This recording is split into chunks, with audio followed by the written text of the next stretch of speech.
How are you? How are you? I'm great. How are you? I'm good. I'm You're happy to good? be here with you guys. Okay. You want to introduce yourself to the fans? Sure. My name is Izel. Originally born in Haiti, Port-au-Prince. Moved here at the age of 8. Raised in Boston, Massachusetts. Lived in D.C. and now in New York City. So you got like everywhere, almost everywhere.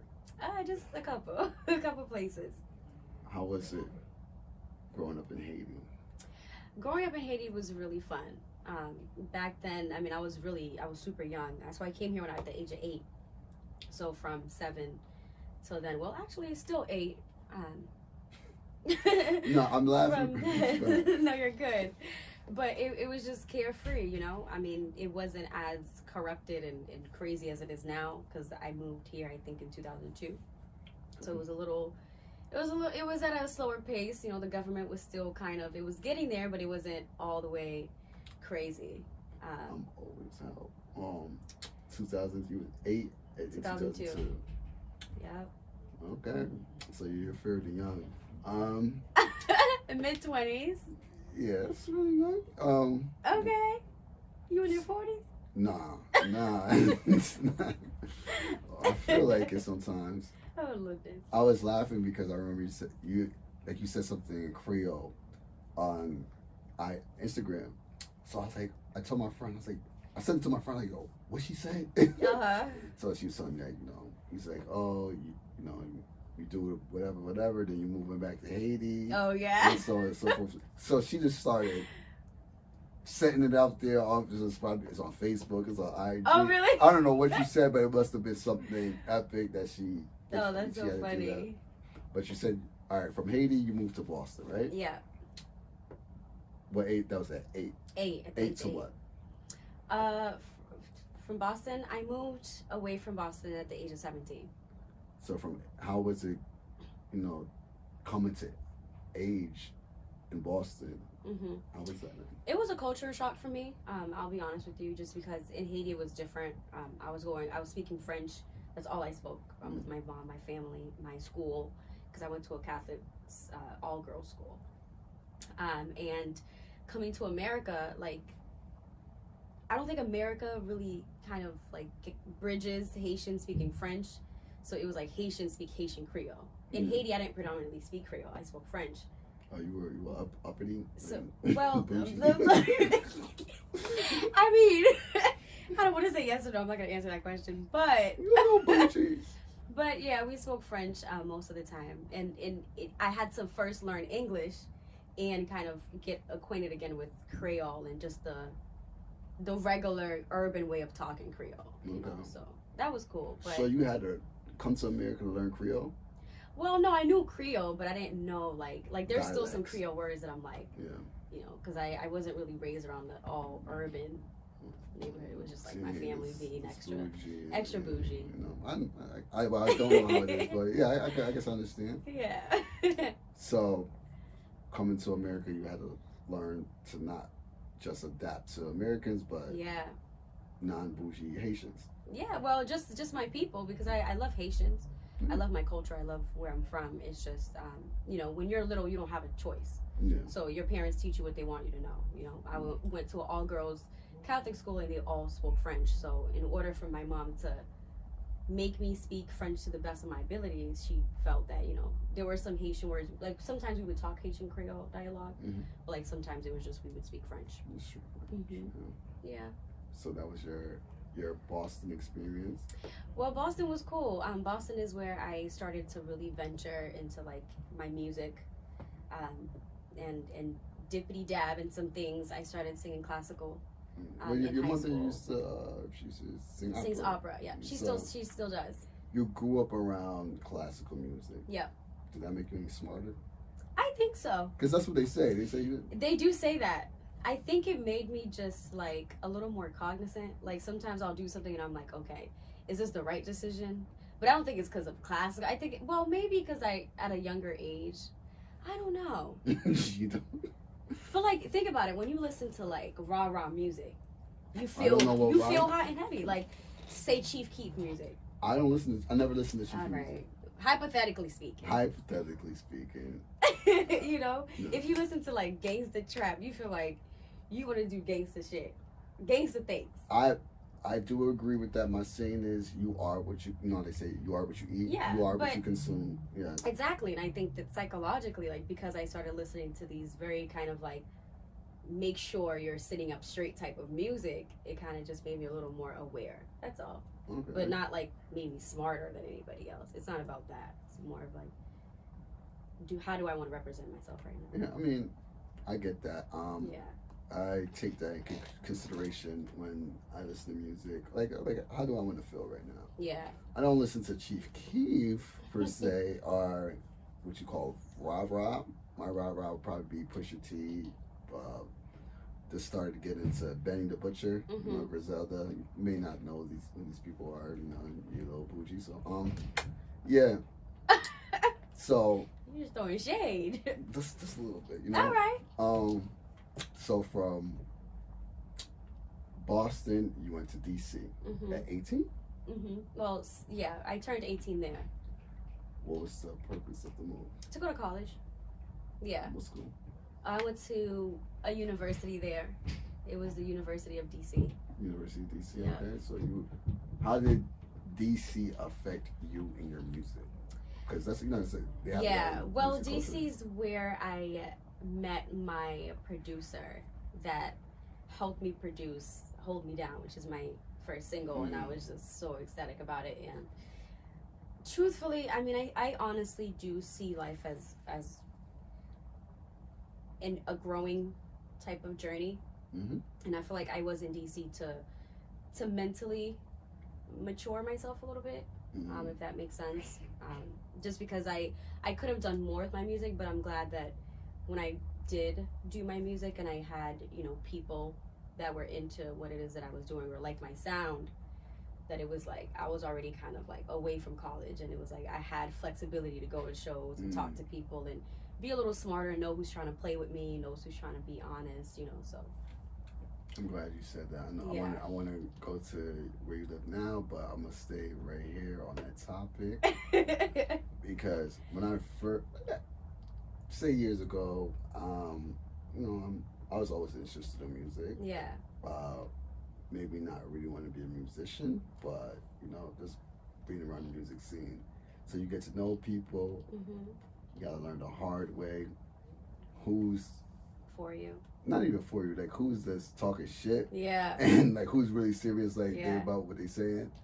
So I could understand like that growth, hmm like which is super hard, especially in an environment that you're not used to. yeah, Like, you know, wasn't born with a silver spoon, so yeah, in the streets you know who really about what they about. Right.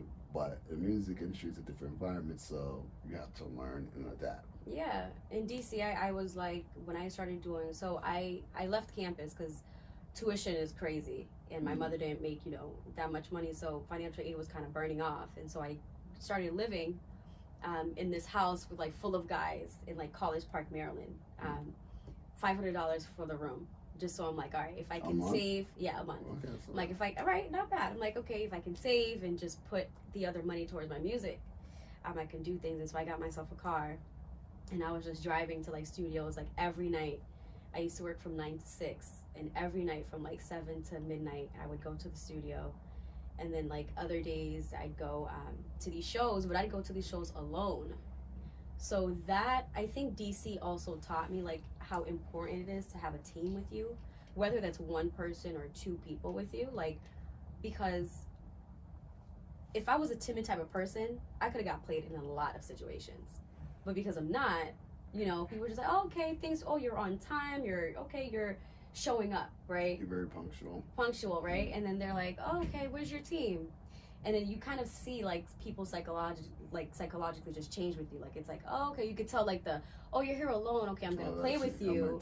Trying to take advantage. Trying to take advantage of this situation and not pay you the full amount, or like, you know, make you perform last. And like, Chinky promoters. and I got that a lot. It was like before, like in the beginning, it was like, oh, you're everybody here. We feel like you're the best artist. We're gonna keep you for last. And I'm like, but I didn't sign up to be here for less. Like I don't really like. I love that you guys enjoy my music, but it's like That's. I mean, but I got that could be taken as a compliment. And because, I did, yeah. and I bit my tongue in the right places. Yes. But there were places where when I felt like in danger, I'm like, let me perform and go, Yeah, okay? let me Because go. I'm not staying here for the shootout. It's not gonna happen. So. Wow. Okay, so we're in DC. We're getting our feet wet. We're learning the process, the do's and don'ts. Now we live in Brooklyn, home of the king. Big Smalls. There's a few kings. Like Jay's is king, you know. True. But what's the culture shock like?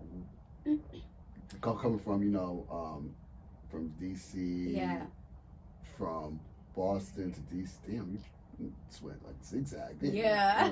East, yeah, but what's the culture like? What was the big difference? What was like the wow? I honestly, I don't think there was much of a cultural shock to me, because I love Boston, because Boston's a very cultural, like it's very Caribbean. I love like being around Caribbean culture. DC, I wasn't really getting that, so being in DC, I kind of yearned for that, and so I was like, for homesick. Yeah, I'm like, I need a beef patty with cheese in the corner. Like I need to hear Caribbean. Like I need to hear dance hall. Like You gotta hear DC people was cussing? not. You gotta hear people cursing and yelling. No, that's not what I said. That's not what you said, but that's No. what it is. No, that's not what it is. It's not. No, it's not. Well, that's not where I live. Oh, you must have had mostly Haitians there, because Jamaicans, we Well, I yell mean, all day. Y'all could cuss, but I don't understand y'all cussing anyway, so it just sounds gibberish to me. Okay. Exactly, you know. So it's whatever, but just being around Caribbean people, whether that's aggressive or whatever, it still makes you feel like home, you know? So moving back here, I was actually very happy, because I felt like it was home. And I mean, it is. I mean, yeah, like you said, like there's swearing, there's whatever. You just know what you're going to get. It is what it is. Yeah, DC is a little more sneakier. Like, it's like people will smile, but like you just don't know. You don't know. I don't like that, because growing up in Boston, it's like, it's, yo, if you F with me here. If you don't, you know? Exactly. But it's shaky in other places. But you're in a industry where it's like that. Like, where, you know, people like, hey, they might be like, I don't like that. Well, that's true. But at the same time, you know, as you're getting your feet wet, as you're evolving and growing in your artistry, right? You as an artist, your mentality, what you stand for, you start growing a discernment. Like you start being discerning to people, where you could catch, you know, you could kind of catch the shade in a sentence, or you could somebody could be super nice to you, but you also know, like, I'm gonna come here and do what I'm supposed to do and leave. Because sometimes as artists, when you start liking people, you do more, you give more. And that's what I stopped. Yes, and get less. Right. Because then those are the people that are, you know, behind you, like, oh, she's this, she's that. But at the same time, whether she's whatever, you're still speaking of my name. Yeah. And whoever was around will say, like, oh, well, no, she held herself accountably, so. I forgot what I heard. Somewhere, someone's like, you love me or hate me, it doesn't matter. You're still thinking of me. And right. And I take that as every promotion is promotion. Whether you talk bad about me, whether you talk good about me, that ain't my problem, son. My problem is no problem. Your problem seems to be with me. So you need help in figuring out what's wrong with your heart, because I feel like I'm being attacked. I'm living life. I kind of feel like I'm being attacked, but okay. No, you. You know, a little shade. That's a little shade. But you know what I mean. No, I definitely get it. Like, I'm the bad guy to some people, and I'm the angel to some people. Yeah, you get what you can't. get. I have. That's one thing my family and friends could always say. Like, ever since I was little, that I've never taken shit from nobody, and I don't think I ever will. Like, I've learned to be quiet in moments that I need to be, but you know, you could tell who's for you. Yeah. Your spirit doesn't lie to you about that. Sometimes my spirit lies to me about that. Well, then that means that you have room to mentally grow. You know, I'm big on energy. I usually, I'm like an empath, so I can feel the energy in the room. But sometimes I don't know where the energy is come from, so then I'm like, weary, like, okay. Well, I have learned, you know, with energy and like being empathic, or, you know, that just, what's the word I'm looking for? Intuitive. Yes. you know, sometimes you got to check yourself so that you're picking up the right energy, Mm. because your own energy could cloud what people's real intentions could be. My energy is always great. Okay. It's always positive. And how do you know? Because I feel positive. I feel it. I feel great. All in here? All like deep inside. Like I wake up in the morning like, shit. Yes. I feel fucking great. But Yes. excuse my language. I hope we don't have to edit that for YouTube. Oh my god. So, like, when I listen to your music, right? Like, the first song, what was the song? Name Hold of the Me song? Down. Hold Me Down. The first time I heard it, not gonna lie, I heard no infidelity, and I was like, no, because I'm a man. But when I really listened to it, I was like, I turned my bedroom into like a club. Like, I thought I was in the club. I was like, oh, this is like, it had the best Caribbean vibes Oh, I ever. like that. I was in my room saying, but. A lot of when I perform at Jamaican places, they always That's like a thumbs up. Yeah. That's like when you snap your fingers in the poetry jam. Bop bop. I was like a shot. I let a female friend hear. She's like, oh my god, this song is. I let her hear 3 songs, and that was her favorite song. Oh, I like that. So that warms my heart. Whoever she is, thank you, my love. No, we're not thinking. She would like a song with no infidelity, but yeah. So like,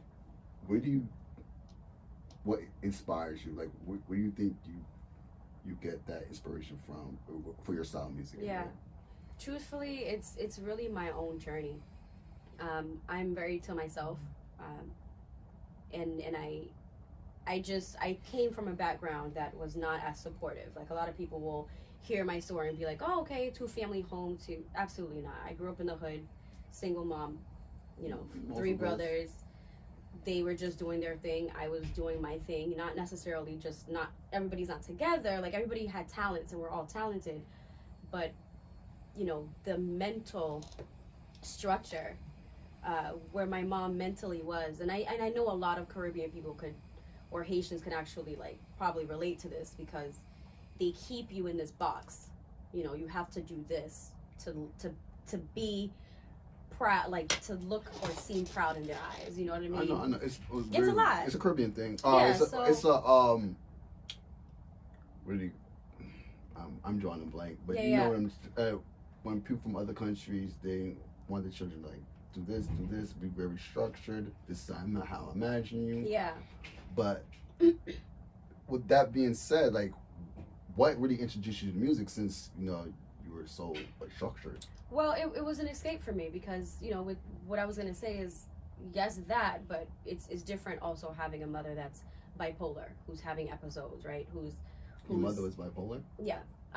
Well, I don't want to say diagnosed, because Haitians don't believe in the doctor, but these are things that my family's very aware of, but nonetheless, it's just dealing, having someone that you love dearly just deal with mental roller coaster, and being the only girl, and you're seeing this woman and you're trying to tell yourself, is this how I'm supposed to be? And then realizing that, okay, maybe this is not what I want to be. And music became my escape, because then I started writing to tell myself what I'm not gonna do. Exactly. So I started learning from her what not to do. And so when I was in DC and I started kind of dating again, and I was dating this person, and they was just being mad weird, and I'm sitting in my car. I used to, my car was so therapeutic to me. I used to just sit in my car and write and sing and write and sing and write. And drink and just chill. Couple of things too, you're crazy. Let me take a shot. That's Hold Me Down came from that. It was very no, Melissa, what is it that you want? And I was like, I don't want to practice infidelity. I don't want somebody to cheat on me. I don't want somebody. No, I need somebody to And this is, I guess, my inspiration just comes from wanting better from me, or for me. So I speak that through my music, and a lot of people believe I think all women should, say, well, this is not what I want. I'm not going to sit here and be like, hey, I've been the greatest guy in the world. Yeah. But you have to stick up for yourself, and you're the author of your life. Exactly. So whatever you don't want, you don't have to accept, and you shouldn't accept it. Right. So that's where you get your inspiration from. For me. For you. I'm my best friend, so my consciousness is like, what do you feel is your area? I don't know, I'm just very self-assessing. And I've always been like that since I was little. Do you accept yourself? I do. Okay. That's a good thing and a bad thing. Yeah. I've known myself at a very young age, and I'm always like, what did I do? What can I do better? Where am I? Where do I want to be? So you're big like on meditation and thinking back on yourself? I'm not gonna say like meditation. Like, no, I mean, pray. It's different type of meditation. I pray. Prayer That's my meditation. Yeah, it's a form of meditation. Yep. So, talking about hold me down, right? I already tell you before, I hear Rihanna all over, right? A lot of people say that. So, who are your influences? Oh, yeah. Yeah. My biggest influences are old jazz singers like Etta James, Whitney Houston, which is, away from jazz a little bit, and Mariah Carey. Like, I love Mariah Carey. I bet your wine glass stays full. Yeah. I can sing 8 octaves. Say that one more. I can sing 8 octaves. Can we get like a quick sample? No, not today, because I just smoked some green peppers yesterday. So my IG is the.izel, the spelled back in the day. So THEE.IZEL. Izel is how you say it. I know a lot of people say Izel, but hey, controversy's fun, right? You can check my single out, Hold Me Down. You can click the Instagram link, and it'll bring you right there. If you guys have anything you want to tell me, DM me. Feel free to. I reply. I'm always on there. Sometimes I'm not active, so if you write me and I don't reply instantly, I will get back to you. But I'm very interactive. And if you go on her IG, you see how fun she is and how, a little nuts she can be. But, nuts is fun. Goodness. But today, Izel definitely has a treat for us. So we're going to stay tuned for that. Ladies, say this to your man. You gotta know how to be loyal. And if you don't,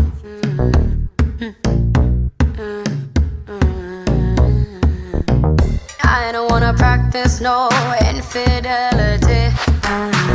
When you wanna hold me down, just bring me your body. We can't let it fall apart when things don't go our way. If only my heart can talk, you'd hear it say your name. Hey, just hold me down, don't switch up, don't you ever let me go. I may push, pull away, don't you ever let me go. Hold me down, don't switch up, don't you ever let me go. I may push, pull away, don't you ever let me go. I will never leave you, baby.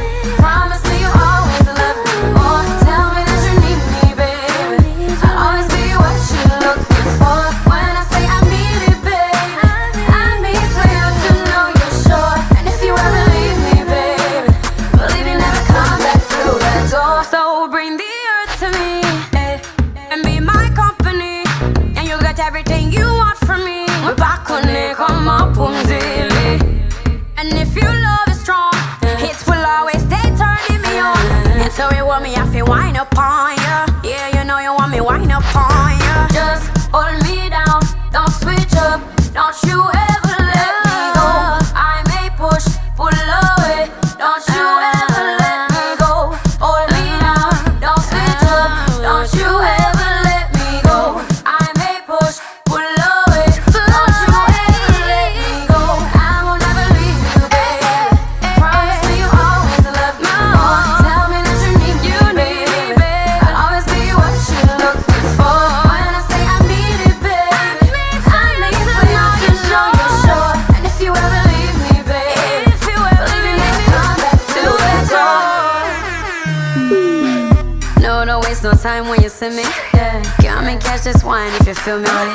No, don't waste no time when you see me. Come and catch this wine if you feel me. No, don't waste no time when you see me. Come and catch this wine if you feel me. No, don't waste no time if you feel me. Come and catch this wine if you feel me. Just hold me down, don't switch up, don't you ever let me go. I may push, pull away, don't you ever